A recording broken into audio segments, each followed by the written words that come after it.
ìdí tí mo ṣe fẹ́ di gómìnà lẹ́yìn Sanwo Olu rèé o, Jandor ṣàlàyé ọ̀rọ̀.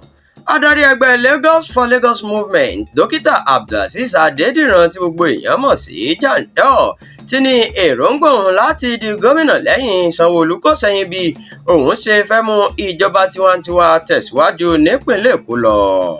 Adédìran ẹni tó díje fúnpò gómìnà ìpínlẹ̀ náà lábẹ́ àṣẹ ẹgbẹ́ òṣèlú PDP lọ́dún 2023 sọ̀rọ̀ yìí níbi ìfọ̀rọ̀wánilẹ́nuwò kan tí news agency ti orílẹ̀-èdè yìí ṣe fún ní ọjọ́ Sunday. Gẹ́gẹ́ bó ṣe wí, kì í ṣe ìmọ̀tara ẹni nìkan ló sún mi débẹ̀ o, àmọ́ ọjọ́ iwájú ìpínlẹ̀ Èkó jẹ mí lógún jọjọ. Ó ní ìṣẹ́ àti òṣì gbọ́dọ̀ máa gbé inú ìgbẹ́wòrán nípínlẹ̀ Èkó ni kí ajé sì bu ìgbàjẹ fáwọn oníṣòwò.